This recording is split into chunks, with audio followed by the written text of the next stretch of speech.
They can't really help nobody. They can't really be here for anyone. If they're living in a fairy tale realm, there's nothing we can do for one another. And I would say 90% of us still live in a fairy tale. We live in a fairy tale. Because we believe we can have one thing, but we're not going to have to do another. We believe that we can have something that we're not at the level of manifesting. It's a fairy tale. We say we want a nation, but we enjoy subjugation. We enjoy it. We enjoy eating off our master's table, but we want our own food. It's a fairy tale reality. A fairy tale is where people want things that have no possibility of being able to happen given the circumstances. They want happily ever after. It don't exist. That hurts people. But that type of pain makes them grow into an appreciation of what is real. Of what is real. And you realize, when you realize what is real, that you may not be able to have what you want from where you want it, doesn't mean you can have what you want. You feel what I'm saying? You trading them off. That's reality. So it doesn't mean, and I'm saying that's realism. That's a realist perspective. That you are creative and can manifest your desires. But it might not come from the angle. The fairy tales, everything comes from every angle at every time. That's wishful. You know what I'm saying? That's the fairy tale reality. That you have this wishful thinking and it manifests from this particular perspective. But when you have fortitude, you know what you desire can manifest, but not from the wishful angle, but it can definitely manifest. If you have the patience and the fortitude to be real, that what you're actually looking for can manifest, but it's not going to come from wishful thinking. It's not going to come from worry and concern for and about that which is not real. That does not manifest what you desire. Some people will learn that the hard way. Your concerns and worries do not manifest what you desire. But your patience and fortitude will eventually yield the harvest of what you're looking for. And sometimes your harvest will manifest and you'll still be looking back at the wishful method. You were so prideful, you was planting corn over here, and somebody walked up and gave you some damn corn, and you said, well, what, I've been gardening for no reason? Yes, you have. Now eat that damn corn that you got. You feel what I'm saying? People are so prideful, I ain't gonna even eat that corn. Because I've been growing this corn over here, and this is where it's supposed to grow. It's wishful thinking. Some corn show up, eat it. It's a deep spiritual lesson there. Because we cry over what we don't have. But don't realize all we have is the moment. Momentarianism. The people we've been looking for, they're here. It's a fact. The people you always want to work with.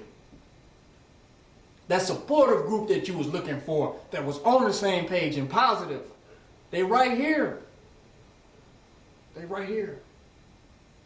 Do we got to look 20 years back and say, man, back in the day when I was with them, man, they was building and they was on some building shit, but then you was pessimistic in the moments. Bitter. But 20 years later, looking back, you're excited. Boy, yeah, I was there, man. I was there. But in the moments, you was like, man, these motherfuckers. Let's keep it real. So I'm saying with momentarianism, and that's what I like about these lectures. They always bring me back to momentarianism. Because in momentarianism, you acknowledge the divinity in the moment. How it shows up is good enough. You can love how it shows up, not always attached to what your wishful thinking based on wanting. How it shows up. you learn to appreciate and see what you desire in what has shown up for you. Because some part of what you asked for has shown up in your experience. Do you see it? That becomes the question. So we got to get rid of the wishful thinking and begin to appreciate how the reality of what we are attracting has manifested. And fall in love with that reality. Otherwise, we'll forever be in lack from that point on. Once you pass up that opportunity, you got lack from there on. I lack what I want. I lack what I want. And that will be your moment of lack. That will be your forever moment. Lacking what you desire, and not having a creative consciousness to see that manifestation in what you have. That's deep. I was building with a sister. She was asking me, she said, do you believe in polygamy? And I thought this was deep, because I went into this in Black Human Integrity. I said, no, I don't believe in polygamy. I believe in momentariness. It's a difference. Because you're not getting in relationships with people to be in relationships. Right. That's what polygamy and monogamy sounds like to me. It sounds like you getting in a relationship for the sake of being in a relationship. Not me. I'm building with people based on conscious development. I'm clear about that. I'm clear. I'm only getting with people based on conscious development. So I'm saying, as you are on conscious development, people can look at that and say, well, that's a marriage. How they see it is fine. You feel me? But what it is to me is conscious development.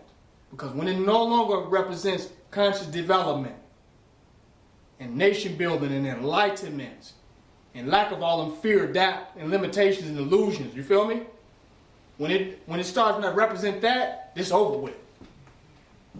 No matter what you call it. Polygamy is an institution, monogamy is an institution that wants to maintain itself for the sake of that. I don't know who gave us that idea. That's Valentine's Day. You feel me?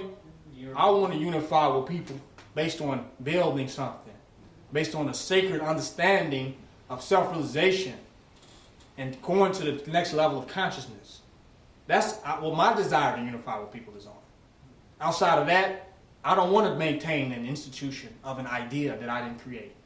I didn't start that institution called monogamy. You know what I'm saying? It might look good to onlookers when you're walking on the lakefront. You know what I'm saying? But what does it do for you, really? Either you're realizing yourself, becoming a greater person, manifesting yourself a vision, or not. No matter who's there with you. Either you're doing that or you're not. And when your heart is weighed against that feather,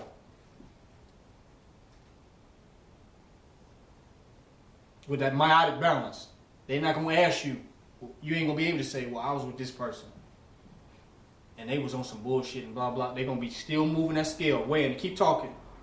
No, that shit don't weigh. What you say doesn't mean anything. What you do means everything. The decisions you make mean everything. So I went to say that this is not a polygamous movement. This is a conscious movement, and it's a movement based on consciousness. You know what I'm saying? And sometimes where there's love and people can be on the love vibration together, then there's multiplicity. That's possible.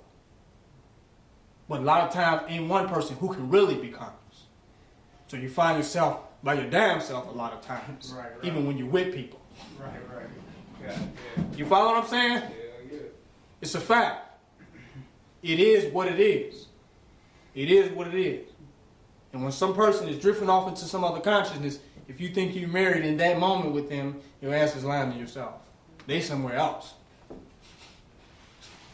And you're by yourself with them. So you might as well learn to be by yourself even when you're with others, and track others based upon where you are, the consciousness that you're at. Let that attract people and align you in the divine relationships that you're supposed to be in. Because people end up where they belong. Where their conscience is at, they will attract it to them, no matter who they are. And your bonds of affection or whatever cannot hold them. Because you can't be focusing on your business really as a human being and somebody else's at the same time. When your business becomes important enough to you, then that's when you're not paying attention to that other person. And that's when they ask going to do really what it is they really want to do. So you might as well be real and work on your conscious development process and allow yourself to attract based upon the reality of your consciousness. Because you only can have integrity to what you believe in. You cannot have integrity to another person. You can have integrity with another person. But you cannot have integrity to another person. It's a fact. You can have integrity together. And integrity is just integrity, not to anyone. It just is. If you have integrity, you're just going to have it. Whatever you have integrity about, you really will have it about that.